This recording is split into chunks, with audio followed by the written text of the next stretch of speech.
Heart beat scan ఒక్క second లోనే world class 640 slice CT scan ఇప్పుడు మీ విస్టా ఇమేజింగ్ బంజారా హిల్స్ లో.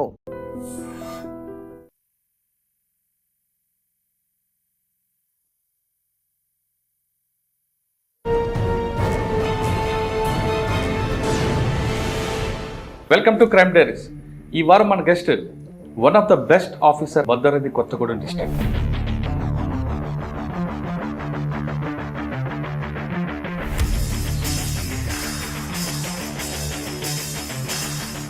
సార్, చర్ల ఎస్ఐకి వచ్చిన తర్వాత మెయిన్ ఛాలెంజ్ ఏం వచ్చిందండి?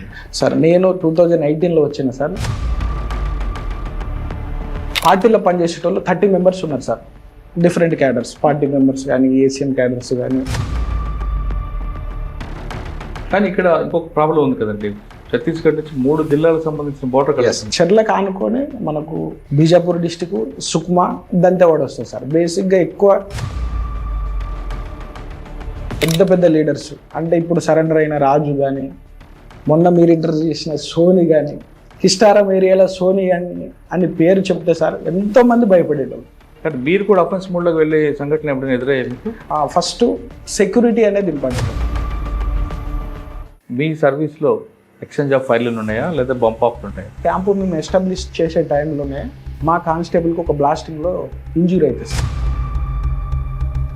కాల్ తీసేసినప్పుడు ఇదే చర్ల ఏరియాలో అప్పుడు మిలిషియా కమాండర్ జోగయ్య అని ఉండేటోడు సార్. అతనికి సైమల్టేనియస్గా రాజేష్ అని ఉండేది. వాళ్ళిద్దరూ చాలా ఫెరోషియస్ సార్. చర్ల బస్ స్టాండ్ ఏరియా వరకు కూడా వచ్చి మైన్ పెట్టేంత వచ్చి పెట్టడం కూడా జరిగింది. మెయిన్ రోడ్ బ్లాస్టింగ్ చేయటం కానీ,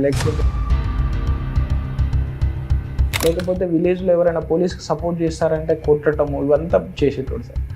అతను పెట్టిన మైన్ వల్ల కానిస్టేబుల్కి ఇంజూరీ అయ్యి కాలు పోతుంది సార్. ఆ రోజు మేమే సీన్లో ఉన్నాం. ఖచ్చితంగా రివెంజ్ తీసుకోవాలి అంటే క్యాంప్ వేసిన తర్వాత క్యాంపు సరౌండింగ్కి ఏమిటంటే సార్ మైన్స్ పెడతారు సార్. అట్లా మల్టిపుల్ మైన్స్ పెట్టారు. మైన్స్తో పాటు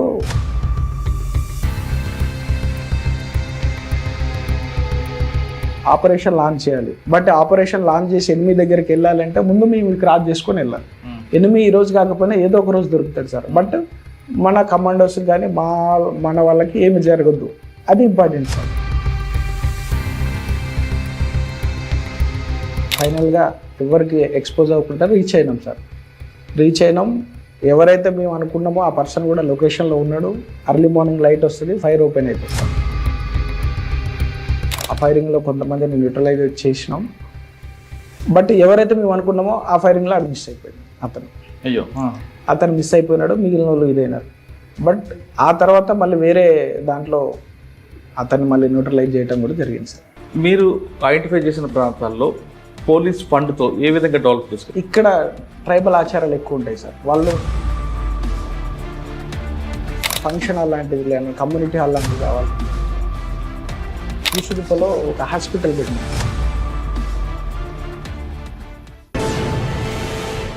ప్రస్తుతం మనం చర్ల పోలీస్ స్టేషన్ లిమిట్స్లో ఉన్నాం. చర్ల సరిహద్దు ప్రాంతమైన ఛత్తీస్గఢ్. ఈ రెండుకి చర్లకి పోలీస్ స్టేషన్కి దాదాపు ఒక 15 కిలోమీటర్ లోపలికి వచ్చిన తర్వాత ఇంకో కిలోమీటర్ వెళ్తే ఛత్తీస్గఢ్ బార్డర్ స్టార్ట్ అవుతుంది. పూజేరి, కాంకేరి జిల్లా. ఈ ప్రాంతం గతంలో మావోయిస్టులకి కేర్ ఆఫ్ అడ్రస్ అని చెప్పవచ్చు. ఈ ప్రాంతంలో ఇక్కడున్న మనకు లెఫ్ట్ సైడ్ క్యాంప్ కనిపిస్తుంది. క్యాంప్ మీద కూడా గతంలో దాడి చేసేవారు. ఇక్కడ ఉన్న కల్వట్ల మీద కూడా దాడులు చేసిన ఘటనలు ఉన్నాయి. అలాంటి ఏరియాలో ఇప్పుడు చర్ల పోలీసులు తమ అప్పర్ హ్యాండ్ అయ్యారు. అంటే దానికి ప్రధాన కారణం కూంబింగ్ చేయడం, ఎన్కౌంటర్ చేయడం, సరెండర్ చేయడం కాకుండా ఇక్కడున్న ఆదివాసీల యొక్క మనసులు దోచుకోవాలని చర్ల పోలీసులు వాళ్ళకున్న పోలీస్ ఫండ్తో రకరకాల కార్యక్రమాలు చేపట్టారు. ముఖ్యంగా భద్రాద్రి కొత్తగూడెం జిల్లా ఎస్పీ గారు, తెలంగాణ డీజీపీ గారి సారథ్యంలో రకరకాల కార్యక్రమాలు. అంటే కేవలం మావోయిజం అనేది లా అండ్ ఆర్డర్ ప్రాబ్లం కాదు, సోషో ఎకనామిక్ ప్రాబ్లంగా భావించిన తెలంగాణ డీజీపీ ఆయన ఆదేశాల మేరకు భద్రాద్రి కొత్తగూడెం ఎస్పీ రోహిత్ రాజ్ గారు, అంతకుముందు ఆఫీసర్లు టీం వర్క్తో పోలీస్ ఫండ్ అంతా కూడా ఇక్కడ యూటిలైజ్ చేయడం. ఇక్కడ కేవలం హాస్పిటలే కాకుండా ఒక లైబ్రరీ, ఒక స్కూల్ పెట్టడం, ఆదివాసీలకు సంబంధించిన వాళ్ళకి ఉపాధి కల్పించుకోవడానికి ఒక మిల్స్ ఏర్పాటు చేయడం, గ్రంథాలయం ఏర్పాటు చేయడం చేశారు. అంతేకాకుండా పోలీస్ ఫండ్తో బీటీ రోడ్డు వేశారు. దాదాపు 1 కిలోమీటర్లో రైట్ సైడ్ లోపలికి వెళ్తే ఛత్తీస్గఢ్ వస్తుంది. ఇది కేవలం ఇక్కడున్న వాళ్ళకే కాకుండా ఛత్తీస్గఢ్ ప్రాంతంలో ఉన్న వాళ్ళ ఆదివాసీలు కూడా ఉపయోగపడాలి. 24 గంటలు వాళ్ళకి అందుబాటులో ఉండడానికి మెడికల్ క్యాంప్ పెట్టారు. సంచార వైద్యశాల, టెలి ఆరోగ్య కేంద్రం. ఇది పూసుగుప్ప ఏరియా. పూసుకుప్ప అనగానే ఒకప్పుడు మావోయిస్ట్ పార్టీ, కానీ ఇప్పుడు కంప్లీట్గా అది ప్రజల కోసం ఉన్న గ్రామంగా మారింది. దీనికి ఒక రోజు 2 రోజులు కాదు, గత కొన్ని సంవత్సరాలుగా తెలంగాణ పోలీసులు పడ్డ కృషికి ఈరోజు ప్రతిఫలం కనిపిస్తుంది.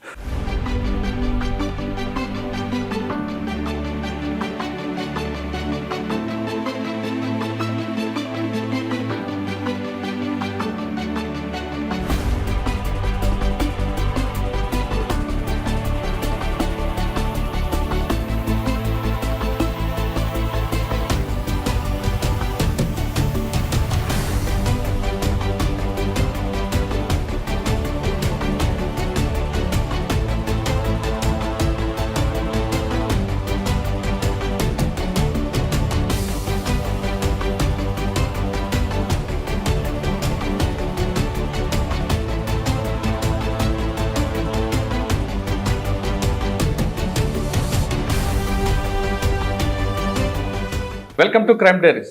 ఈ వారం మన guest one of the best officer Bhadradri Kothagudem district. పేరు వరమ గారు, ఇన్స్పెక్టర్ చర్ల. చర్ల అనగానే తెలంగాణ సరిహద్దు ప్రాంతమైన ఛత్తీస్గఢ్. ఈ ప్రాంతంలో ఎప్పటి నుంచో మావోయిస్టు ప్రభావిత ప్రాంతం. యాక్టివిటీ లేకపోయినా ఛత్తీస్గఢ్లో చేసిన తర్వాత షెల్టర్ జోన్గా తెలంగాణ ఉంచుకోవడంతో చాలా కాలం నిశ్శబ్దంగా ఉంది. కానీ ఆపరేషన్ కగార్ ప్రారంభమైన తర్వాత తెలంగాణ పోలీసులు కంప్లీట్గా వీటి మీద ఫోకస్ చేశారు. దాంతో భద్రాద్రి కొత్తగూడెంకి ఉన్న మెయిన్ చర్ల, ఈ చర్లలో 3 ప్రాంతాలు కనిపిస్తుంటాయి. అంటే మిగతా జిల్లాల ప్రభావం వేరు, ములుగు ప్రభావం, కానీ భద్రాద్రి కొత్తగూడెంకి ఛత్తీస్గఢ్ 3 ప్రాంతాలు వచ్చాయి. ఒకటి సుక్మా, మరొకటి పూజారి కాంకేర్, ఇంకొకటి బీజాపూర్. ఈ 3 ప్రాంతాలకి సరిహద్దు ప్రాంతం అవడంతో చర్లలో ఎక్కువగా ప్రజలు కనిపిస్తుంటారు. అయితే ఇక్కడ పోలీసులు దీనికి ఒక స్పెషల్ ఆపరేషన్గా పెట్టుకొని కేవలం కూంబింగ్ కాకుండా, ఎక్స్చేంజ్ ఆఫ్ ఫైర్ కాకుండా, అక్కడున్న బోర్డర్లోని యువత అందరూ కూడా మావోయిజం వెళ్లకుండా రకరకాల కార్యక్రమాలు చేపట్టారు. అందులో కొన్ని వాళ్ళకి కావాల్సిన ఏర్పాట్లు చేయడం, విద్య కానీ వైద్యం కానీ పెట్టడం, లైబ్రరీ పెట్టడం, మెయిన్గా యువత అటువైపు వెళ్లకుండా వాళ్ళ మీద ఎక్కువ ఫోకస్ చేయడం, అలాంటి సోషల్ యాక్టివిటీస్ ఎక్కువగా ప్రోగ్రామ్ పెట్టారు. వీటన్నిటికీ కారణం తెలంగాణ డీజీ గారితో పాటు భద్రాద్రి కొత్తగూడెం ఎస్పీ రోహిత్ రాజు గారు, అంతకుముందున్న ఆఫీసర్లు. అన్నిటికన్నా చెప్పాలంటే ఇందాక మీకు చెప్పిన one of the best officer Varma. ఆయన ఇదే ప్రాంతంలో ఎక్కువగా ఎస్ఐగా పనిచేసిన తర్వాత బాగా పట్టుడంతో ప్రజలతో ఎక్కువగా మమ్మైకి పోవడం, ఫ్రెండ్లీ పోలీసింగ్ అనేది ఎక్కువగా తీసుకొచ్చారు. అంటే మంచి వాళ్ళకి ఫ్రెండ్లీ, చెడ్డ వాళ్ళకి మాత్రం పోలీస్ అనేది వేరే కనిపిస్తుంది. అటువంటి వర్మ గారిని అడిగి ఈ ప్రాంతంలో ఎక్కడ సెన్సిటివ్ ఏరియా ఉంది, ఇప్పుడు దాన్ని కంట్రోల్ చేయడానికి కూంబింగ్ కాకుండా, ఎక్స్చేంజ్ ఆఫ్ ఫైర్లు కాకుండా ఎలా చేశారు విషయాన్ని సార్ని అడిగారు. సార్ నమస్తే అండి. వర్మ గారు, ఇన్స్పెక్టర్ చర్ల. పబ్లిక్ అందరూ కూడా చర్ల పోలీసులు అంటే భయం లేకుండా మాట్లాడుతున్నారు. ఆ పోలీస్ మా వాళ్ళే అంటున్నారు. అంటే ఫ్రెండ్లీ పోలీసింగ్ అనేది ఇక్కడ బాగా ఇంప్లిమెంట్ అవుతుందని తెలుస్తుంది. మీరు మీ ఎస్ఐ గారు వీళ్ళందరూ కూడా అంటే పబ్లిక్తో మంచి వాళ్ళతో అలా ఉండడం మంచిదే, చెడ్డ వాళ్ళకి వేరే రూట్లో చూపించడం అది కూడా అవసరం. కానీ ఈ లా అండ్ ఆర్డర్ సిచ్యువేషన్ పక్కన పెడితే మెయిన్ చర్లకి ఎఫెక్టెడ్ ఏరియా కనిపిస్తుంది. ఆ ఎఫెక్టెడ్ ఏరియాలో పోలీస్ ఫండ్తో ఏ విధంగా కార్యక్రమాలు పెట్టారు అంటే స్కూల్స్ అవ్వచ్చు, లైబ్రరీ అవ్వచ్చు, గ్రౌండ్ అవ్వచ్చు, హాస్పిటల్స్, ఇవన్నీ కూడా దాంతో అదొక పార్ట్. ఇంకొక పార్ట్లో చర్లలో లా అండ్ ఆర్డర్ ఎఫెక్ట్ అయ్యకుండా క్రైమ్ నేచర్ ఎలాగ ఉంటుంది అంటే కేవలం సైబర్ క్రైమ్ ఉంటుందా, లేదంటే 3 హట్ కేసులు కనిపిస్తుంటాయా, లేదా రోడ్ యాక్సిడెంట్స్ ఉంటాయా, వీటి మీద ఎలా ఫోకస్ ఉంటుంది? ఈ 2 ప్రశ్నలకు సమాధానం చెప్పే ముందు వర్మ గారు, బై ఛాన్సా బై చాయిసా యూనిఫామ్ వేసుకోవడం మీరు ఫస్ట్ పోస్టింగ్లో ఎదుర్కొన్న main challenge? Thank you sir. నా పూర్తి పేరు రాజు వర్మ సార్. మాది నేటివ్ వచ్చేసి Khammam district. 2015 batch selected sir. నా ఫస్ట్ పోస్టింగ్ వచ్చేసి Warangal rural district sir. Warangal rural 2015లో మేము వరంగల్ రూరల్కి, అంటే ఆఫ్టర్ ట్రైనింగ్ తర్వాత రూరల్కి అలాట్ అయినాం సార్. రూరల్కి అలాట్ అయిన తర్వాత నర్సంపేట పోస్టింగ్.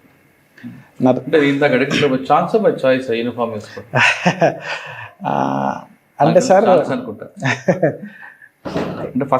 సార్ అదేం లేదు సార్. నేను చదువుకునే టైంలో నేను రెసిడెన్షియల్ హాస్టల్లో చదువుకున్నా సార్.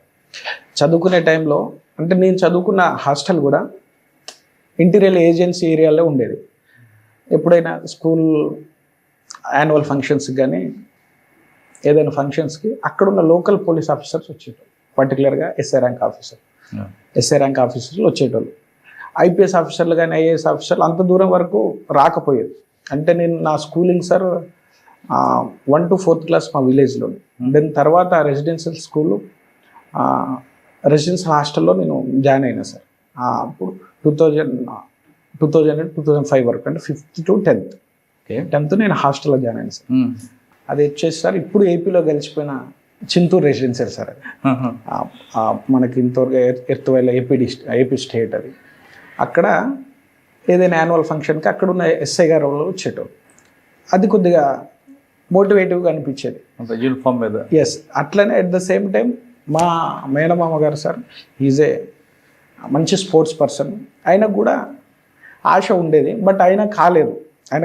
మీకు బాగా ఇన్స్పైర్ అయిన ఆఫీసర్ ఎవరు అక్కడ సార్? అక్కడికంటే అంటే నేను అక్కడ ఆఫీసర్ని చూసే సార్, బట్ మా nearby village Yellandu town sir. అక్కడ శ్రీనివాస్ జీ అని ఒక ఆఫీసర్ చేశారు సార్. శ్రీనివాస్ జీ అని ఎస్ఐ గారు చేశారు సార్.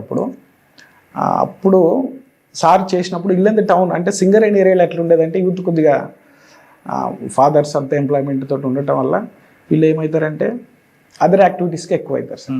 ఆ టైంలో ఇల్లెంద లాండ్ ఆర్డర్ని కండక్ట్ చేసాను సార్. అప్పుడు సార్ 2005 అయిపోయిన తర్వాత నేను 2006 to 2007 ఇంటర్మీడియట్ ఇల్లెందులో చదివాను. ఆ సార్ కొద్దిగా బాగా ఇంపాక్ట్ చూపించారు సార్. దానివల్ల ఓకే, పోలీస్ ఆఫీసర్ అయితే బాగుంటుంది అనేది. సరే, తర్వాత డిగ్రీ అయింది, గ్రూప్ 1 రాశారు. గ్రూప్ 1కి వెళ్ళిపోయి దీనికి వచ్చారు. డిగ్రీ అవుతుంది సార్. డిగ్రీ అయిపోయిన తర్వాత అంటే నేను ఎస్ఐ కావాలి అని బయటకు ఎవరికి చెప్పుకోలేదు సార్. ఈవెన్ మా ఫ్యామిలీలో కూడా నేను చెప్పుకోలేదు. అయితే బాగుంటుంది, ఏది చేయొచ్చు, సర్వీస్ చేయొచ్చు అనేది నా పర్సనల్గా ఇన్నర్గా ఉంచుకునేటోని. నా degree sir Khammam. Degree Khammam అయిపోయిన తర్వాత దెన్ మళ్ళీ పీజీకి హైదరాబాద్ వెళ్ళిన సార్. హైదరాబాద్కి వెళ్ళినప్పుడు 2012లో నోటిఫికేషన్ సార్. నోటిఫికేషన్ వచ్చి అంటే మళ్ళీ నా ఎడ్యుకేషన్ పెరుగుతున్న కొద్ది కూడా మళ్ళీ నా ఆలోచన కొద్దిగా మారిపోయింది. గ్రూప్ 1 ఆఫీసర్ అయితే బాగుంటుంది ఇట్లా అనేది. అదే టైంలో నోటిఫికేషన్ వస్తుంది సార్. అప్పుడు ఏపీ నోటిఫికేషన్లో అంటే మాది Andhra Pradesh last batch, SI batch మాదే లాస్ట్ బ్యాచ్. తర్వాత స్టేట్ డివైడ్ అయిపోతుంది. ఆ నోటిఫికేషన్లో ఎస్ఐ నోటిఫికేషన్ వస్తుంది. నోటిఫికేషన్లో అంటే నేను అప్పుడు హైదరాబాద్లో ఉన్నా sir. PG MHC maths first year sir. Notification వచ్చింది. ఎట్లాగో కొద్దిగా ఇంట్రెస్ట్ ఉన్నది కదా అన్నట్లు బేసిక్గా నాది మ్యాథమెటిక్స్ బ్యాక్గ్రౌండ్ కాబట్టి ఎస్ఐకి ఎట్లుంటాయంటే సార్ 4 పేపర్స్ ఉంటాయి. 2 పేపర్లు వచ్చేసి లాంగ్వేజెస్, అవి ఓన్లీ క్వాలిఫై. తర్వాత ఆర్థమెటిక్, రీజనింగ్, జనరల్ స్టడీస్. కొద్దిగా మ్యాథమెటిక్స్ బ్యాక్గ్రౌండ్ ఉన్న వాళ్ళు ఏంటంటే ఈజీగా గెయిన్ అవుతూ ఉంటారు అన్నమాట. అట్లా ఎట్లాగో ఇంట్రెస్ట్ ఉన్నది. ఈ నా స్టడీ టైంలో జరిగిన దానివల్ల నోటిఫికేషన్ వచ్చింది. అంటే నేను డిగ్రీ అయిపోగానే బై లక్ వచ్చింది సార్ ఇమ్మీడియట్గా. 2011-10లో డిగ్రీ అయిపోతుంది. నేను పీజీలో ఉండగానే నోటిఫికేషన్ వచ్చింది. కష్టపడి ఎట్లయినా ఖచ్చితంగా ఇది కావాలని ఉండే. కాకపోతే ఆ నోటిఫికేషన్ ఏంటంటే సార్, అంతకుముందు ఎస్ఏ నోటిఫికేషన్ అంటే ఆబ్జెక్టివ్గా ఉండేది. బట్ మా నోటిఫికేషన్ ఏంటంటే నెగిటివ్ మార్క్స్ ఉండేవి సార్. 1/2 choice negative. దానివల్ల ఎక్కువ హార్డ్ వర్క్ చేయాల్సి వచ్చేది. అంటే మనం మార్క్స్ కనుక అంటే మనం ఆబ్జెక్టివ్లో కనుక మనం తప్పు పెడితే నెగిటివ్ అవుతుంది. అట్లా ఒక 1 year వరకు అక్కడే హైదరాబాద్లో ఉండి ఇంటికి రాకుండా ఎట్లయినా ఖచ్చితంగా ఎస్ఐ జాబ్తో రావాలని అట్లనే ఉండి ఎగ్జామ్ రాసిన తర్వాత ఎగ్జామ్ మేము ఎంత రాసినామో అట్లా 1-2 years 1.5 year రిజల్ట్స్ డిలే అయ్యాయి. వస్తుందా రాదా అన్న దానికంటే రిజల్ట్స్ అనేవి డిలే అయిపోయినాయి. సరే, డిలే అయిన తర్వాత దానికంటే ముందు కానిస్టేబుల్ రిజల్ట్స్ వచ్చినాయి సార్. అంటే సైమల్టేనియస్గా ఎస్ఐ ఎగ్జామ్ రాసినాం, కానిస్టేబుల్ ఎగ్జామ్ రాసినాం. బట్ కానిస్టేబుల్ రిజల్ట్స్ వచ్చినాయి. సరే, రిజల్ట్ వచ్చింది కదా అని ట్రైనింగ్కి వెళ్ళాం. ఆ ట్రైనింగ్ అంతా కంప్లీట్ చేసేసినాం. మధ్యలో వచ్చిన ఈ ట్రైనింగ్ అంతా మిగిలిపోయేది. బట్ ఆ ట్రైనింగ్ అంతా కంప్లీట్ చేసినాం. పాసింగ్ అవుట్ పీరియడ్ జరిగింది. ఒక 3-4 months సర్వీస్ కూడా జరుగుతున్న టైంలో మళ్ళీ అది కూడా పాత ఖమ్మం డిస్టిక్కే సెలెక్ట్ కావడం జరిగింది. సెలెక్ట్ అయిన తర్వాత సేమ్ సార్, ఫస్ట్ కొత్తగా సెలెక్ట్ అయిన పిల్లలందరినీ స్పెషల్ పార్టీకి తీసుకొస్తారు. పర్టికులర్ ఈ డిస్టిక్ అంటే ఎల్డబ్ల్యూ ఏరియాలో ఉన్న వాళ్ళు తీసుకొచ్చిన తర్వాత అక్కడ సర్వీస్ చేసేటప్పుడు అరే ఇదేదో కొద్దిగా మళ్ళీ మనకు సూట్ అయ్యేటట్టు లేదు అనేసి మళ్ళీ బయటకు వచ్చేద్దాం అనుకున్నాం. వద్దామనుకునే టైంకి రిజల్ట్స్ వచ్చినాయి సార్. ఎస్ఐ రిజల్ట్స్ వచ్చినాయి. Then finally selected as a civil SI. 1 year ట్రైనింగ్కి వెళ్ళినాం. ట్రైనింగ్కి వెళ్ళిన తర్వాత అక్కడ ట్రైనింగ్లో సార్ కొంతమంది మా పోలీస్ అకాడమీలో పర్టికులర్గా ఎల్డబ్ల్యూ ఎఫెక్టెడ్ అంటే మన పాత ఏపీలో ఈ నక్సల్ ఎఫెక్టెడ్ దాని మీద ఎక్సలెంట్ చేసిన ఆఫీసర్స్ మనకి ఫొటోస్ ఉంటాయి. అట్లనే మాకు మా పోలీస్ అకాడమీలోనే వ్యాస్ బ్లాక్ అని కూడా సపరేట్గా ఉంటాం. అందులోనే మా అకామిడేషన్ కూడా ఉంటుంది. వ్యాస్ బ్లాక్ కానీ ఉమేష్ చంద్ర సార్ స్టాచ్యూ కానీ ఇవన్నీ ఉంటాయి. అది కొద్దిగా అవి బాగా అట్రాక్ట్ చేసినాయి. దట్టు మా నేటివ్ ఇల్లెంద టౌన్కి సరౌండింగ్లో కూడా అప్పుడు సిపిఐఎంఎల్ న్యూ డెమోక్రసీ పార్టీ వాళ్ళ మూమెంట్స్ కూడా ఉండేవి సార్ మా విలేజ్కి దగ్గర కానీ సరౌండింగ్ ఏరియాలలో. అట్లా కూడా కొద్దిగా మాకు దీనివల్ల ఎంతోమంది పబ్లిక్ ఇదవుతున్నారు అనేది కూడా ఉండేది. అందుకే ఇది ఇంట్రెస్ట్ ఎక్కువ వచ్చేది. నేను ట్రైనింగ్లో ఉన్నప్పటి నుంచి కూడా మాకు బయోడేటా ఇస్తే అందులో ఎల్డబ్ల్యూ ఎఫెక్టెడ్ ఏరియాలో ఖచ్చితంగా చేయాలనేది కూడా నేను ఒకటి రాసుకున్నాను. మాకు బయోడేటా ఫామ్ ఇచ్చినప్పుడు బై ఛాన్స్ నాకు కనుక అవకాశం వస్తే నక్సల్ ఎఫెక్టెడ్ ఏరియాలో ఖచ్చితంగా చేయాలి. అంటే లాండ్ ఆర్డర్గా 30 సంవత్సరాల సర్వీస్లో ఎప్పుడైనా చేయొచ్చు సార్ మేము. బట్ ఈ ఏరియాలో చేస్తే సర్వీస్ చేసినామనే సాటిస్ఫాక్షన్ ఉంటుంది అనేది అప్పటి నుంచే వచ్చింది. వరంగల్ రూరల్ డిస్టిక్ అలాట్ అయినప్పుడు అప్పుడున్న పరిస్థితుల్లో 2015 ఆ టైంకి వరంగల్ కొద్దిగా బెటర్ పొజిషన్కి వచ్చింది. Yes sir. ములుగు ఇదంతా వదిలేస్తే నర్సంపేట ఏరియాలో నర్సంపేట ఏరియాలో మనకు 2000 ఆ టైంలో ఓంకార్ ఎమ్మెల్యే గారు ఉన్న టైంలో పీక్ స్టేజ్లో ఉండాలి. బట్ మేము వెళ్ళే టైం కల్లా క్లీన్ అయిపోయింది సార్. అంటే ఫస్ట్ పొజిషన్ నర్సంపేట సార్. ఏముందండి ఛాలెంజ్ మీకు? నర్సంపేటలో law and order duties sir, crimes, enforcement అని ఇవంతా ఉండేది. అక్కడ మీకు ఇన్స్పైర్ చేసిన ఆఫీసర్ కానీ ఉన్నారు ఇల్లు, ఆయనలాగే మీరు కూడా ఇక్కడ చేశారా? అంటే సమ్ టైమ్ సార్ చేసినాం. అంటే అక్కడ ఆ పరిస్థితి ఆ టైంలో ఒకవేళ అంతే టఫ్గా ఉండాలన్నప్పుడు అట్లే ఉండేది. కానీ అన్నెసరీగా కొట్టడం కానీ ఇట్లాంటివి మాత్రం చేయలేదు సార్. అక్కడ సార్ 2016 నుంచి 18 వరకు చేసిన. 2 years చేసిన. ఎవరంటే మీకు అప్పుడు ఎస్పీ ఎవరు? అప్పుడు సార్ అంబర్ కిషోర్ చేశారు సార్. అంబర్ కిషోర్ చేశారు సార్. అక్కడ 2 years చేసిన తర్వాత అంటే మా మిసెస్ స్కూల్ టీచర్ సార్. నేను ట్రైనింగ్లో ఉన్నప్పుడే నాకంటే ముందే ఆమె school teacher sir, government school teacher. అయితే ఇద్దరం ఒకటే డిస్టిక్లో ఉండాలనేది నేను ట్రైనింగ్లో నుంచి బయటకు వచ్చినాకనే అనుకున్నా. బట్ డైరెక్ట్ ఆఫీసర్స్కి ఓన్ డిస్టిక్ ఇవ్వమని అప్పుడు నా ఆఫీసర్స్ అన్నారు సార్. బై లక్ అంటే నేను అనుకోవటం, నాకు కలిసి రావటం అంతా డిస్టిక్ బైఫర్గేట్స్ అయినాయి సార్. డిస్టిక్ బైఫర్గేట్ రావడం వల్ల మా ఓన్ డిస్టిక్ ఖమ్మం అయిపోయింది, భద్రాద్రి కొత్తగూడెం అయింది. So Bhadradri Kothagudem spouse quota పెట్టుకొని ఈ డిస్టిక్ అలాట్ అవ్వడం జరిగింది సార్. అలాట్ అయిన తర్వాత అంటే నేను 2019 ఫిబ్రవరి కొత్తగూడెం డిస్టిక్ వచ్చిన సార్. వచ్చిన తర్వాత మాకి ఎక్కడ వరంగల్ రూరల్లో పోస్టింగ్ ఇచ్చిన అంబర్ కిషోర్ చేశారు. 2018 భద్రాద్రి కొత్తగూడెం ఎస్పీ సార్. వచ్చిన తర్వాత ఇక్కడ ఒక 1 month ఉన్నా సార్. 1 month ఎస్బీలో ఉన్న తర్వాత లక్కీగా ఇక్కడ ఉన్న ఆఫీసర్ ఇన్స్పెక్టర్గా ప్రమోట్ అయ్యారు సార్. చర్ల ఎస్ఐగా చేసిన సత్యనారాయణ సార్కి ఇన్స్పెక్టర్ ప్రమోషన్ వచ్చింది సార్. చర్ల వెకేట్ అయింది సార్.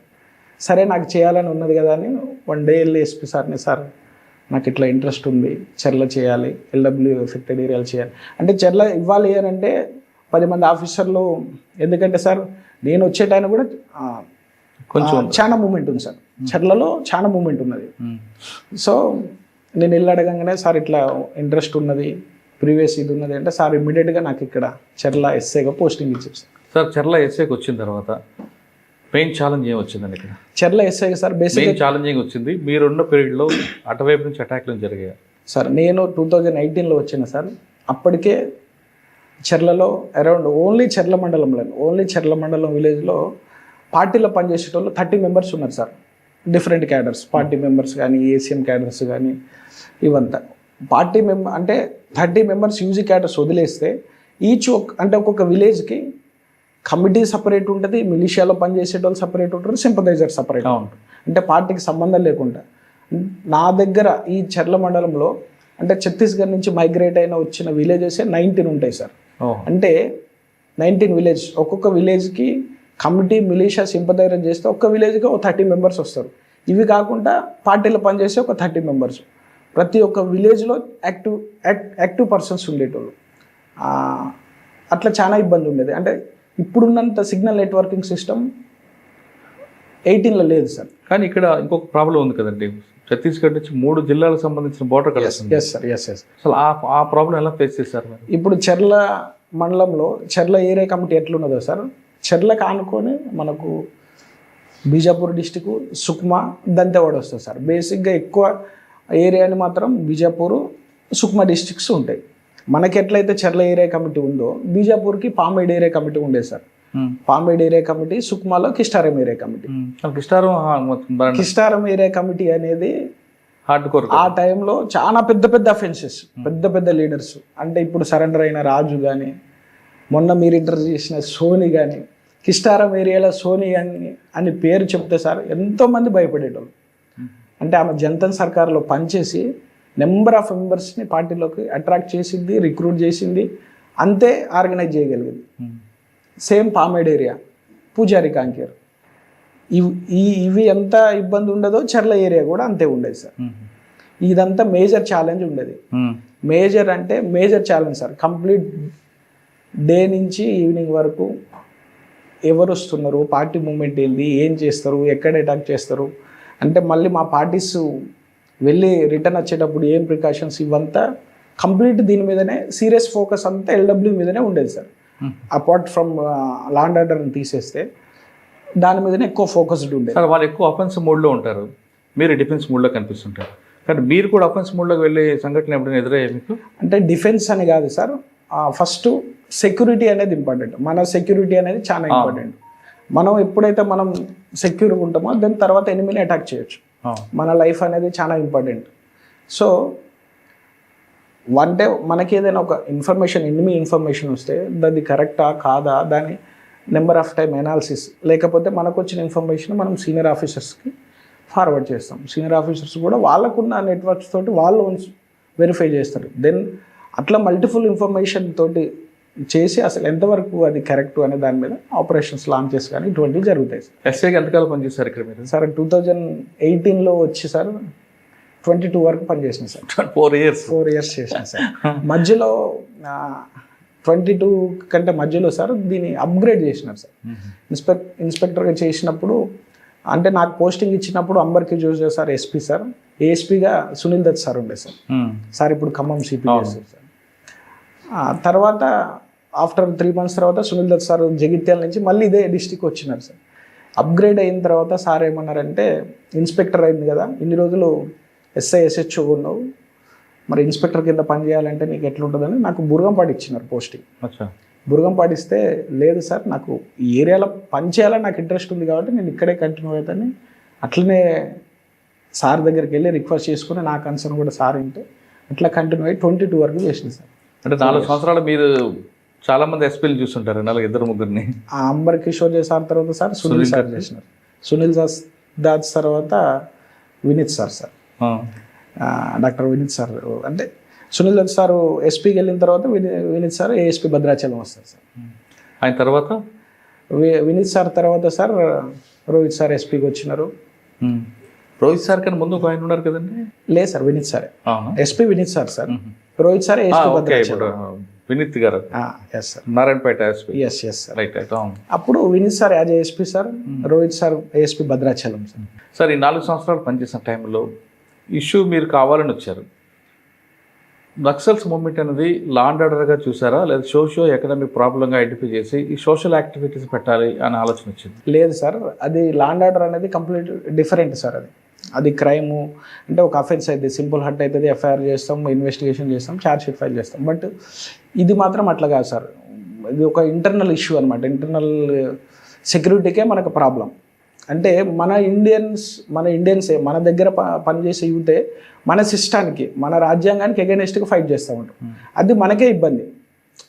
సో అది కంప్లీట్ డిఫరెంట్ సబ్జెక్ట్ అనమాట.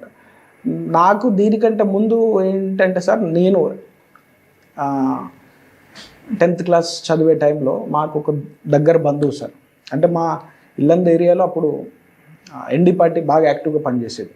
అక్కడ ఇల్లంద ఏరియాలో మోహన్ అన్న అని న్యూ డెమోక్రసీ పార్టీని బాగా రూల్ చేసేటోడు.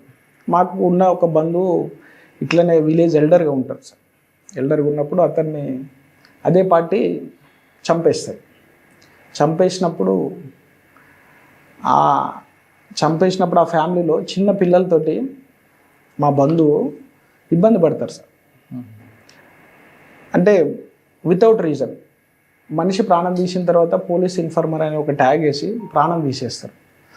అటువంటిది నేను పనిచేసే ఏరియాలో జరగొద్దు. ఇంకొకటి ఏంటి అంటే పిల్లలు చదువుకున్న వాళ్ళు రిక్రూట్ అవ్వద్దు అనేది ఎక్కువ ఉండేది సార్. ఈ రెండింటి మీద ఎక్కువ ఫోకస్ ఎక్కువ ఉండేది. ఎందుకంటే మనిషి మారితేనే అందులో రిక్రూట్ అవ్వటం అనేది తగ్గుతుంది సార్, వాళ్ళ వే ఆఫ్ థింకింగ్.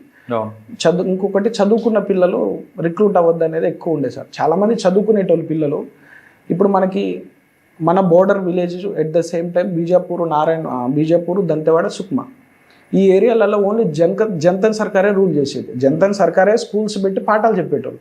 సో వాళ్ళకి ఓన్లీ కమ్యూనిస్ట్ పాఠాలే ఉండేటిలే కానీ మన సిస్టంలో పొలిటికల్ సిస్టమ్ ఉంది, ఓట్ సిస్టమ్ ఉన్నది, మనకు ఇట్లా సర్పంచ్ ఉంటారు, ఎమ్మెల్యే ఉంటారు, ఇవంతా ఉన్నది అనేది సిస్టమ్ వాళ్ళకి తెలియదు. పార్లమెంట్ గురించే చెప్పరు, అసలు చెప్పరు. సో వాళ్ళు చిన్నప్పటి నుంచే కంప్లీట్గా పోలీస్ అంటే నెగిటివ్గానే, సిస్టమ్ నెగిటివ్గానే వాళ్ళు తీసుకెళ్ళేటోళ్ళు. వాళ్ళకి ఇంకొకటి ఛత్తీస్గఢ్లో రిక్రూట్మెంట్ జరగటానికి కూడా సల్మాన్ జుడు టైంలో కూడా వాళ్ళు బాగా, అంటే మన తెలంగాణకి ఛత్తీస్గఢ్ ఎవరైతే ఈ ట్రైబల్స్ ఉన్నారో మైగ్రేట్ కావటానికి కూడా అదొక రీజన్ సార్. సల్మాన్ జుడు టైంలో వాళ్ళని అంటే లోకల్ చంపుకోవటం వల్ల సేమ్ ఒకటే విలేజ్లో కొంతమంది సల్మాన్ జుడులో రిక్రూట్ అవుతారు, కొంతమంది పార్టీకి సపోర్ట్ చేస్తారు. అంటే వాళ్ళే చంపుకోవటం, వాళ్ళే ఊర్లో తగలబెట్టుకోవటం వల్ల వాళ్ళు చిక్కన్ రిక్రూట్ అయినారు. అంటే అసలు పార్టీ అనేది దేనికి పనిచేస్తుంది, ఎందుకు చేస్తుంది అనేది తెలియకుండా ఉండటంతో చాలామంది పార్టీలోకి వెళ్ళి పనిచేస్తున్నారు. అంటే స్టేట్ కమిటీలో పనిచేసేటోళ్ళు వాళ్ళు ఏదో వాళ్ళ సిద్ధాంతం చెప్తా ఉంటారు, దోపిడీదారి వ్యవస్థ అంటారు, లేకపోతే భూస్వామ్య వ్యవస్థ అని వాళ్ళు ఏదో చెప్తా ఉంటారు. బట్ లీడర్ కంటే మెయిన్ ఈ కింది లెవెల్లో పనిచేసేటోళ్ళకి ఎందుకు తుపాకు పట్టిన మన సంగతి కూడా చాలా మందికి తెలియదు సార్.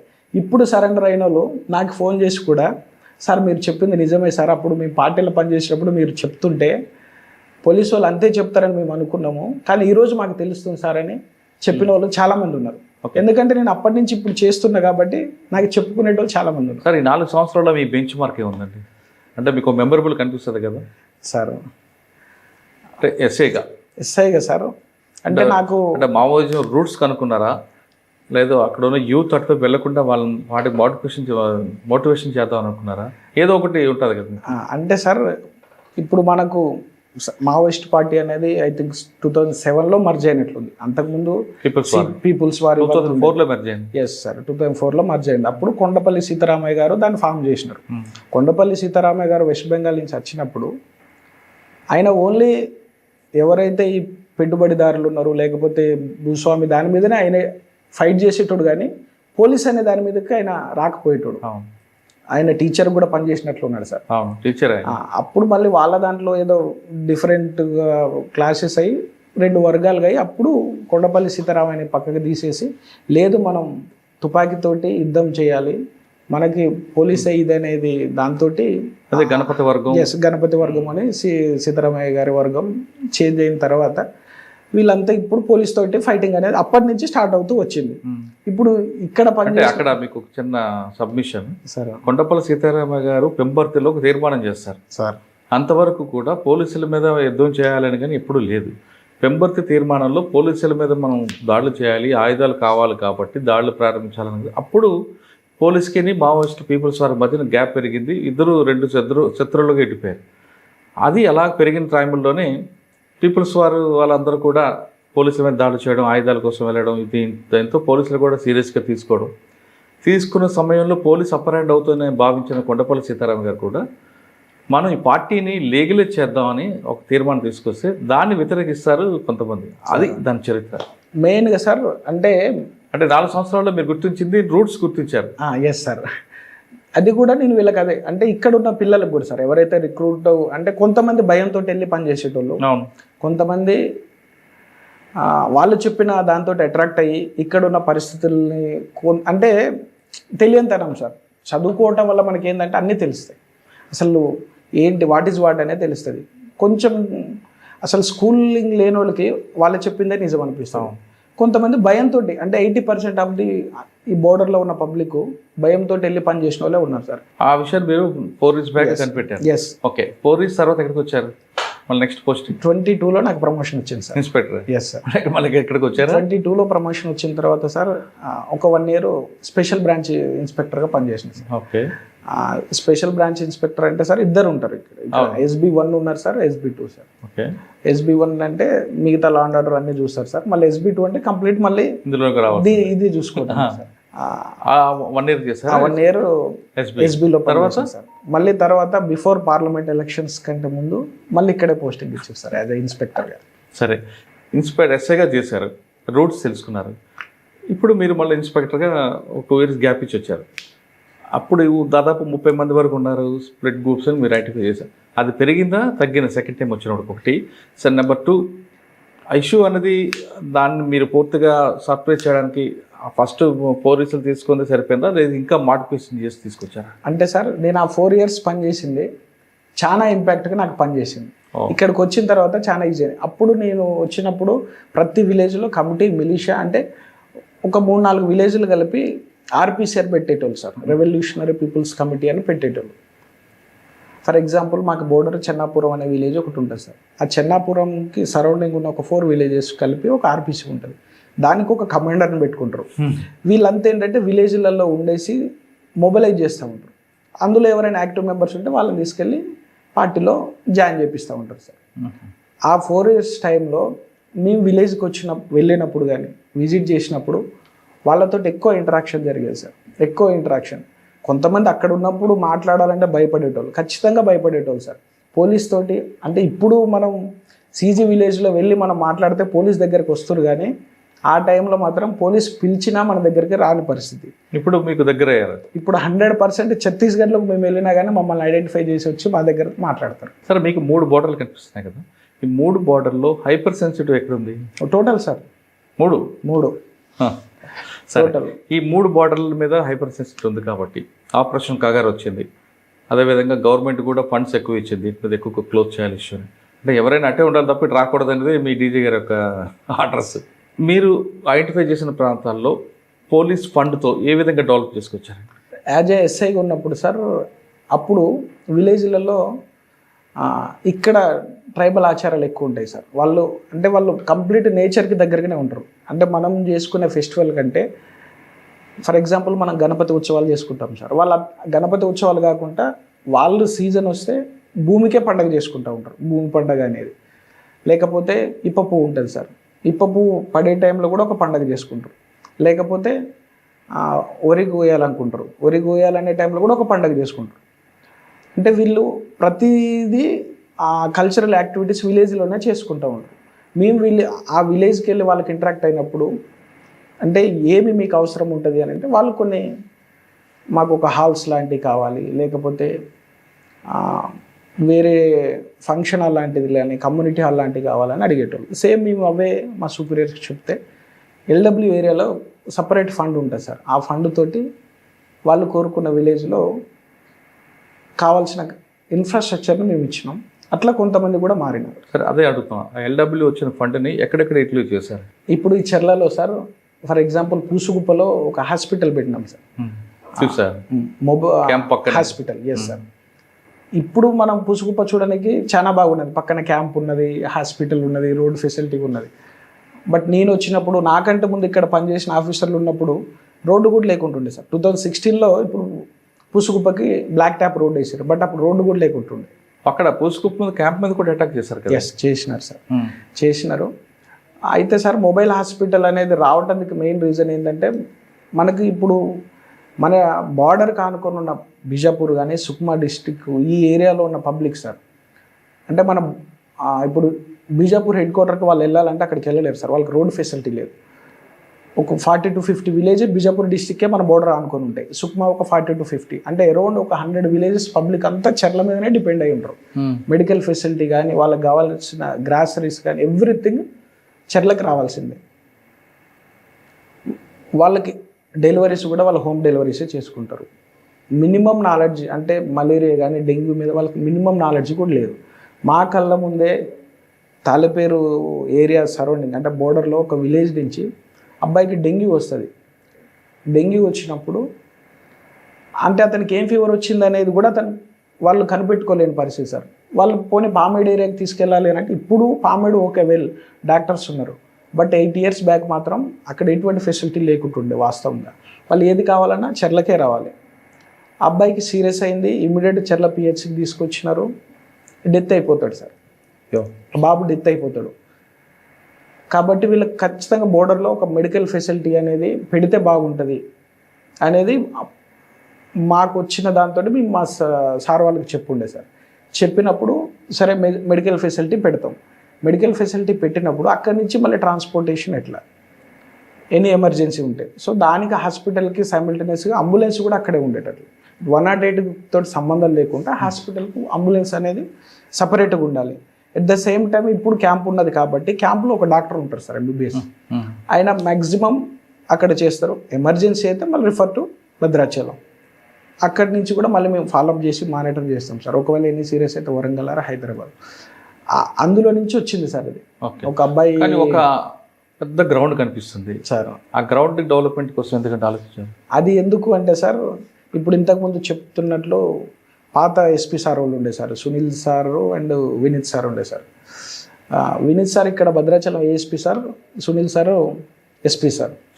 దుమ్ముగూడెంలో ఒక అబ్బాయి సార్, ఒక అబ్బాయి అతను ఈ దుమ్ముగూడెం మండలం నుంచి నేషనల్స్కి వెళ్తాడు సార్, అథ్లెటిక్స్లో వెళ్ళి సార్ని వెళ్ళి కలుస్తారు సార్. అంటే నేషనల్స్లో ఒక మెడల్ వస్తుంది అనుకుంటా, ఐ థింక్ మెడల్ వస్తే సార్ని వెళ్ళి కలుస్తారు సార్. అరే ఈ ఏరియాలో పిల్లలు ఇంత టాలెంటెడ్ ఉంది, మినిమం నీడ్స్ లేవు అంటే ఏం చేయాలి అనేది దాంతో అప్పుడు దుమ్ముగూడెంలో మినీ స్టేడియం కింద ఒక ఫండ్ తీసుకొచ్చి ఇస్తారు సార్. స్పోర్ట్స్ ఇన్ఫ్రాస్ట్రక్చర్ అని అరౌండ్ 2 crores తోటి ఇచ్చినారు.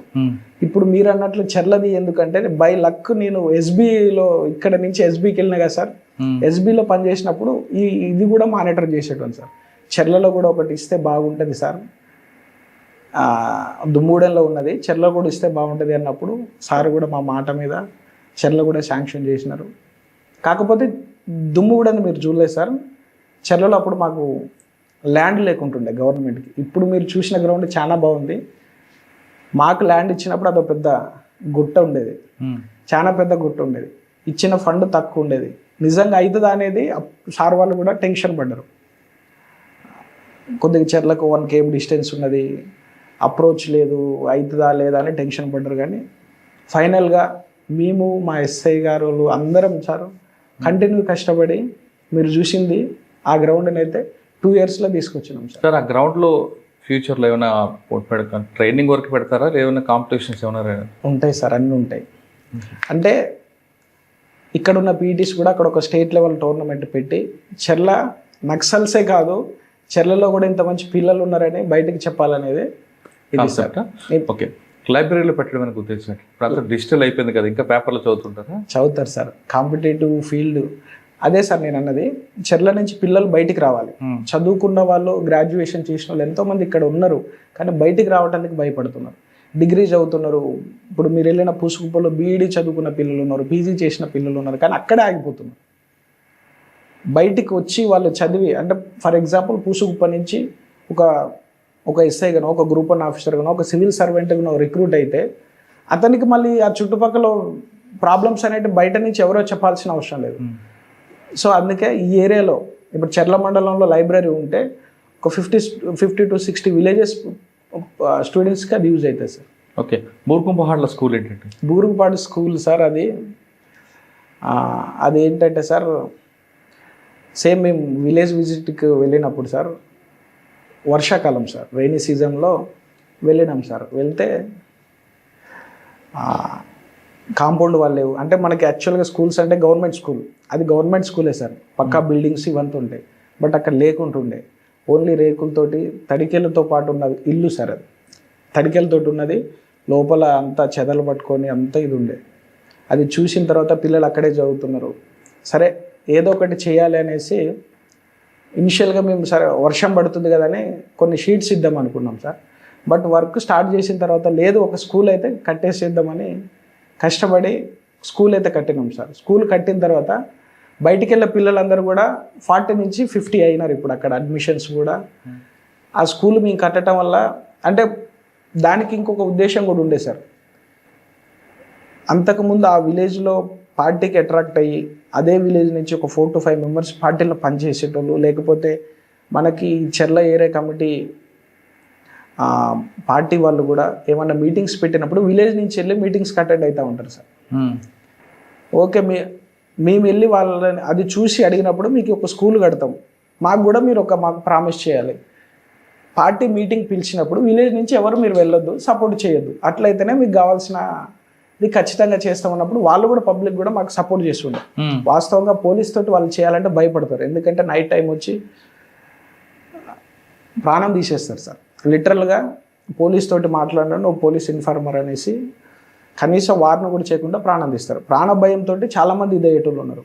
కానీ వాళ్ళు ఆ సమయంలో ధైర్యంగా మీరు కట్టండి సార్, మేమంతా సపోర్ట్గా ఉంటాం, మేము ఎటు వెళ్ళము అని వాళ్ళు అన్న తర్వాత స్కూల్ స్టార్ట్ చేసినాం సార్.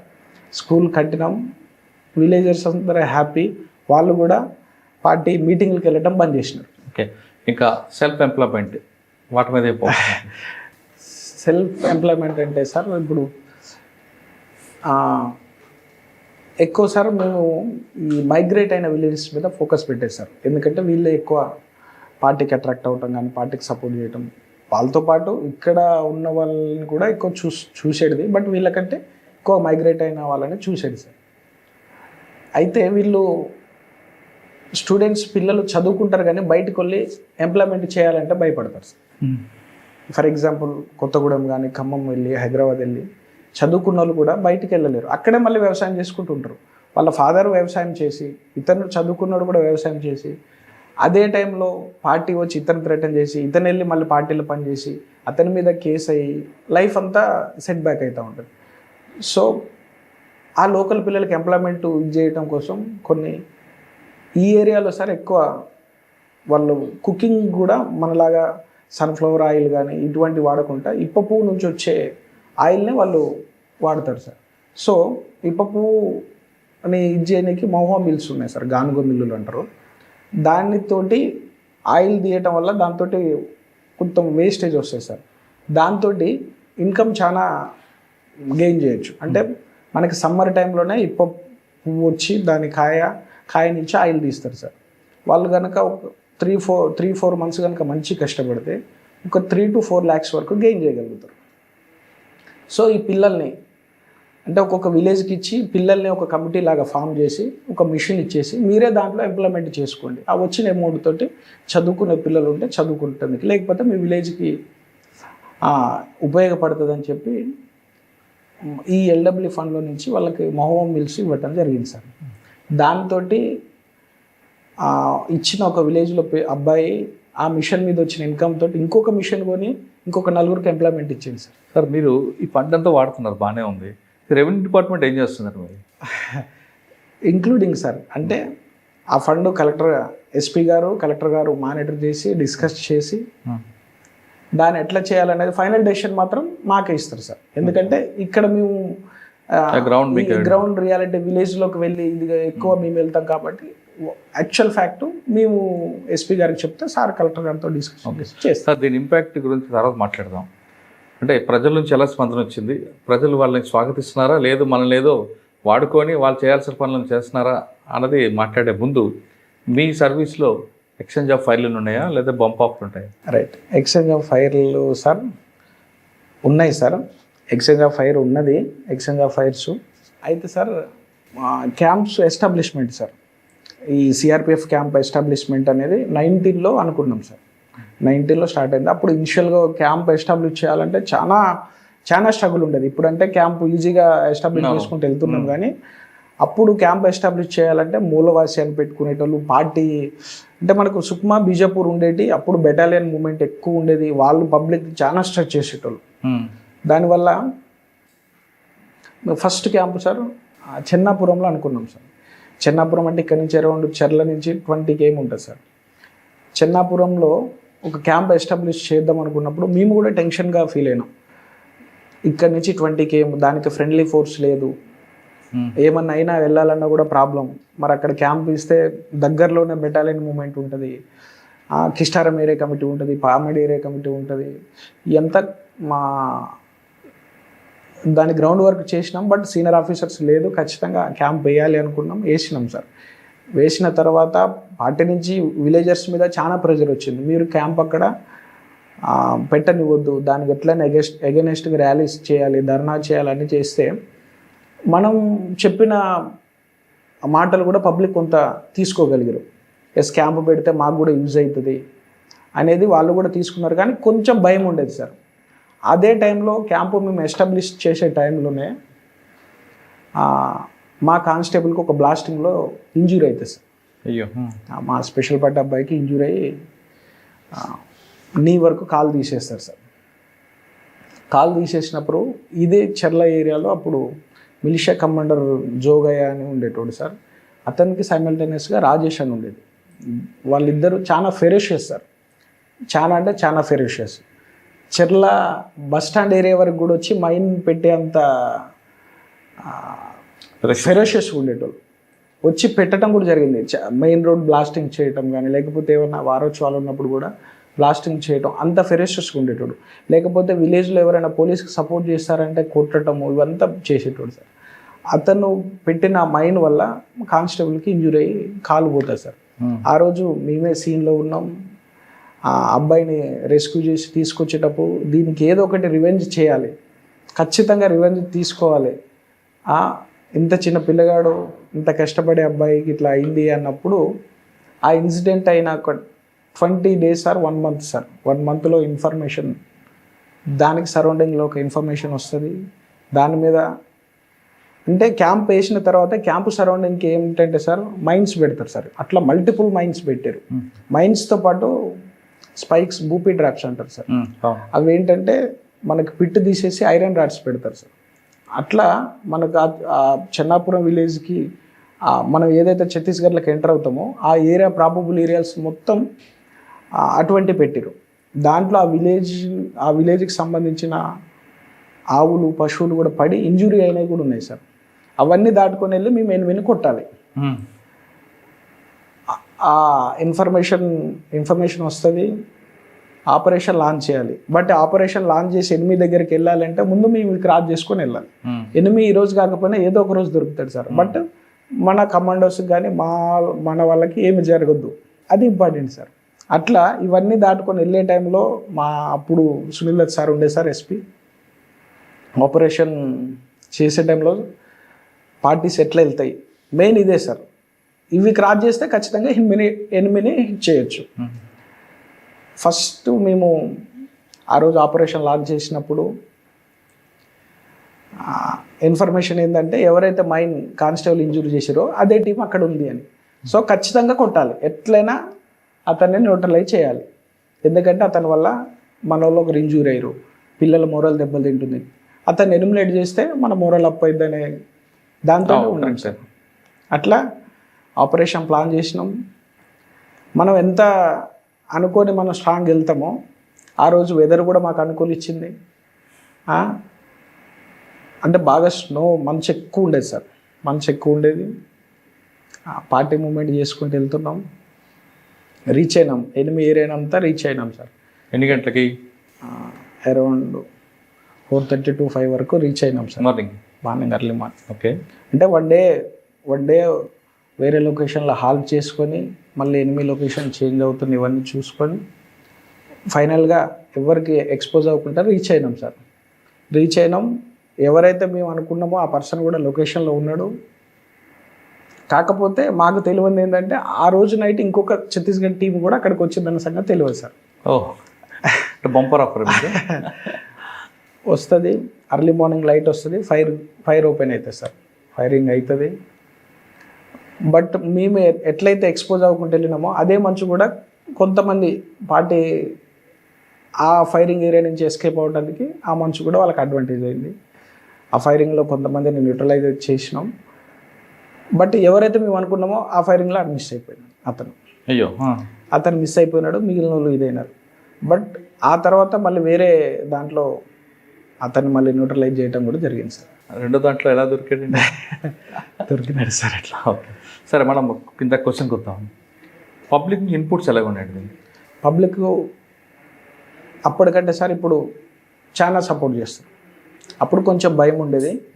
ఆ భయం కాస్త మేము పబ్లిక్ తోటి ఎక్కువ రీచ్ కాగలేదు. సో ఇప్పుడున్న పరిస్థితుల్లో అయితే ఛత్తీస్గఢ్ పబ్లిక్ కూడా మాకు సపోర్ట్ చేస్తారు.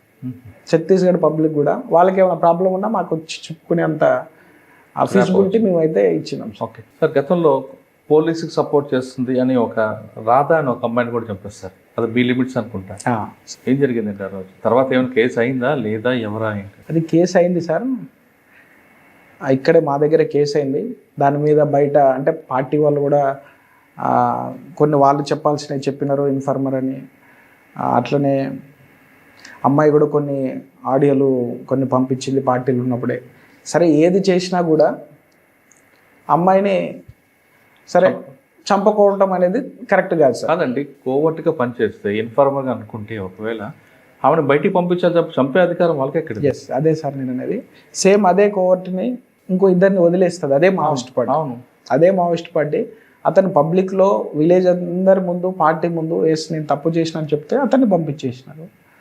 ఈ అమ్మాయిని చంపినాడు. ఆడపిల్లని ఆలోచన లేకుండా చంపారు సార్. అవును, అటువంటి వాళ్ళ మీద రివెంజ్ తీసుకోవచ్చు కదా. అందుకే వాళ్ళు అందులో ఉన్న కొంతమంది న్యూట్రలైజ్ అయిపోయారు సార్. అవునా? అందులో ఎవరైతే ఆ టాప్ క్యాడరు ఆ ఇన్స్ట్రక్షన్ ఆ అమ్మాయిని చేయండి అన్నారు, ఆ అమ్మాయిది ఇదై న్యూట్రలైజ్ అయిపోయారు. అమ్మాయిని చంపిన దాంట్లో కూడా కొంతమంది సరెండర్ అయిన తర్వాత ఎందుకు మీరు చంపాల్సి వచ్చింది, మరి అమ్మాయిని వదిలిపెట్టచ్చు కదా, మరి ఇంటికి పంపొచ్చు కదా, మీతో పాటే పని చేసింది, మీకు ట్రైన్ చేసింది, మీరు చంపాల్సిన అవసరం ఏంటంటే మాకేం లేదు సార్, మా ఇన్స్ట్రక్షన్ పార్టీ చెప్పింది, చంపేసాం. సరే, ఆపరేషన్ కగార్ దగ్గరకు వచ్చింది, 31తో క్లోజ్ అవుతుంది. ఇది క్లోజ్ అవుతుందా, ముందుకెళ్తా, తర్వాత పెడదాం. నేను చూసిన ఏరియాలో పోలీస్ డిపార్ట్మెంట్ చేసిన పనులు కానీ గవర్నమెంట్ చేసిన పనులు బాగానే కనిపిస్తున్నాయి. కానీ లోపలికి వెళ్ళిన తర్వాత మీరు చెప్పిన కొన్ని ప్రాంతాల్లో అంటే టీ కప్లో తుఫాన్లా కనిపిస్తుంది తప్ప ఫ్రీగా ఉన్నామని మాత్రం ఎవరు లేరు. ఒకటి. నెంబర్ 2, ఈ భయంతోనే కొంతమంది ఆగుతారా, లేదు ఈ క్యాంపులు కానీ ఒకవేళ ఎత్తేస్తే మరొకసారి వీళ్ళందరూ బయటకు వచ్చే అవకాశం ఉంటుంది? లేదు సార్, అదే సార్ నేను అనేది. అక్కడ ఇప్పుడు మీరు వెళ్ళినటువంటి విలేజెస్లో కూడా ఇదే బీజాపూర్ డిస్టిక్ కానీ సుక్మా డిస్టిక్లో కూడా చదువుకున్న పిల్లలు చాలామంది ఉన్నారు సార్. మెయిన్ చదువుకున్న పిల్లలకి ఎంప్లాయ్మెంట్ ఇచ్చి వాళ్ళకి ఎడ్యుకేషన్ కనుక కల్పిస్తే ఖచ్చితంగా పార్టీ వైపు అయితే 100% వెళ్ళరు సార్. ఇన్ని రోజులు వాళ్ళకు జంతన్ సర్కార్ చెప్పిన లెసన్స్ వల్లనే వాళ్ళ బ్రెయిన్లో ఉన్నాయి. చిన్నపిల్లవాడిని కూడా జూలై మీటింగ్స్ అని 1 వీక్ పెట్టేసి ఆ అబ్బాయిని తీసుకెళ్ళి అక్కడ కూర్చోబెడితే వాడికి అదే అనిపిస్తుంది, కళ్ళతోటి చూసేది అదే నమ్ముతాడు. నెక్స్ట్ అతనికి ఏజ్ వచ్చిన తర్వాత వెపన్ పట్టుకొని వెళ్ళి పనిచేస్తాడు. ఎందుకు పని చేస్తున్నాం అసలు? వెపన్ పట్టుకొని ఎవరి కోసం రాజ్యాధికారం, దేనికోసం అనే దాన్ని తెలియకపోవడం వల్ల వాళ్ళు పట్టుకొని తిరుగుతూ ఉంటారు సార్. మీరు వెళ్ళి ఇదే ఛత్తీస్గఢ్లో పార్టీలో పనిచేసిన ఒక 5 to 6 years పనిచేసిన మేల్ పర్సన్ని కానీ ఫిమేల్ పర్సన్ కానీ అడగండి సార్ ఒక్కసారి, మీరు ఎందుకు పనిచేసినారు, ఇన్ని సంవత్సరాలు ఏం సాధించినారని అడిగితే మేము ఎందుకు తిరిగినామో మాకు తెలియదు సార్ అని చెప్పేటోళ్ళే 80% ఉంటారు సార్. సో దానివల్ల ఎంతోమంది చనిపోయిన వాళ్ళు ఉన్నారు, అరెస్ట్ అయిన వాళ్ళు ఉన్నారు, వాళ్ళ జీవితాన్ని అనవసరంగా లాస్ అయిన వాళ్ళు ఎక్కువ మంది ఉన్నారు. ఎందుకు పని చేస్తున్నామో తెలియకుండా పని చేస్తున్నాం. సార్, ఫైనల్గా చెప్పండి, మనకి అటు తెలంగాణ బార్డర్కి ఛత్తీస్గఢ్ ఎఫెక్ట్ అనేది మనం అనుకుంటున్నాం, కానీ తెలంగాణ సరిహద్దు ప్రాంతాల్లో కూడా కొంతమంది ఆ భావజాలకు వెళ్ళొచ్చు, మీరు అన్నట్లుగా తుపాకీ మీద మోజుదన వెళ్ళొచ్చు. ఆ విధంగా వెళ్లకుండా ఇకపై అటువంటి సంఘటన జరగకుండా ఉండాలంటే ఏం చేయాలి? అంటే మీరు చెప్పిన ఈ రూట్స్ మీద వెళ్ళాలంటారా, లేదు ఇక్కడున్న ఆదివాసులకు సంబంధించిన కానీ లేదంటే బోర్డర్లో ఉన్న వాళ్ళందరికీ కూడా వాళ్ళకి డెవలప్మెంట్ చూపించడం, వాళ్ళకి తీసుకెళ్ళి కేవలం ఫుట్బాల్ వాలీబాలే కాకుండా వాళ్ళు కూడా బాగా చదువుకోవాలని వాళ్ళకి మీరు గుర్తించి ఒక గ్రూప్ అన్నో లేదా కానిస్టేబుల్ ఎస్ఏలో చేయడానికి హైదరాబాద్ పంపించాలి, ఇంకో దగ్గర పంపిస్తే లేదా కొన్ని సాఫ్ట్వేర్ కంపెనీలో జాబ్లు ఇప్పిస్తే వాళ్ళ మార్పు వచ్చే అవకాశం ఉంటుంది కదా? అదే సార్ నేను అన్నది. ఇప్పుడు సరే ఫుట్బాల్ వాలీబాల్ అనేది కాకపోయినా ఇదే ఒక విలేజ్ నుంచి తెలంగాణ సేలింగ్ టీంలో తెలంగాణ స్టేట్కి రిప్రజెంట్ చేస్తున్నాడు ఒక అబ్బాయి. ఆ అబ్బాయికి కావాల్సిన ఫైనాన్షియల్ సపోర్ట్ కానీ ఏవి కానీ ఖచ్చితంగా 100% మా పోలీస్ డిపార్ట్మెంట్ తరపు నుంచి ఇస్తూనే ఉన్నాం. అతను ఒకవేళ ఎక్కడికైనా నేషనల్స్ మీట్కి వెళ్ళాలి లేకపోతే ఇంకొక దగ్గరికి వెళ్ళాలంటే వాళ్ళ విలేజ్ ఎల్డర్ కానీ అతను కానీ కాంటాక్ట్ అయితే మేము ఖచ్చితంగా సపోర్ట్ చేస్తున్నాం. ఓకే సార్, ఫైనల్గా మరొక క్వశ్చన్ అండి. ఇటువంటి వాళ్ళకి అంటే బార్డర్లో ఉన్న వాళ్ళకి అటువైపు వెళ్ళకుండా వెళ్తే ఏమవుతుంది, వెళ్ళకపోతే ఏమవుతుంది అని మీరు ఏం చెప్తారు? అంటే సార్ క్యాంప్స్ పెడుతున్నారు, బాగుంది సార్. రిజర్వ్ ఫోర్స్ కంటే సివిల్ పోలీస్ అనేది పబ్లిక్ దగ్గరికి అవ్వాల్సిన.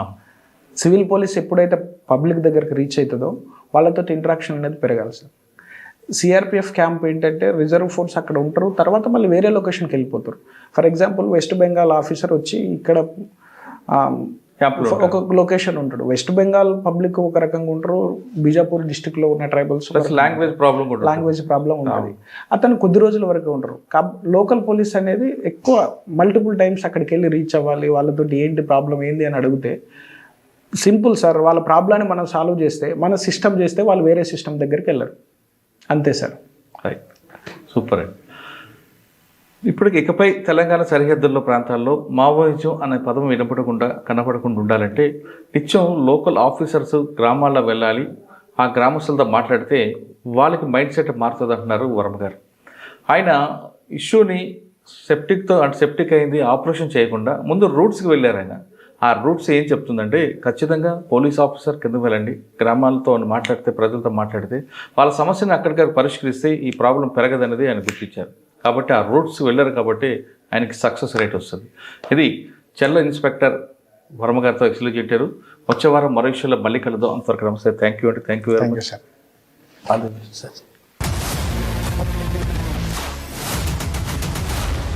I dreams, this police diaries is something very, very valuable towards that. I must really appreciate Murali, your insights. I dreams founder and CEO చిన్న వాసుదేవ్ రెడ్డి గారితో Muralidhar crime stories చాలా famous అయిపోయినాయి. Gautam Sawan garu and Satyanar sir. Good. Well done. I congratulate him for doing so well, and I congratulate him his boss also. So well.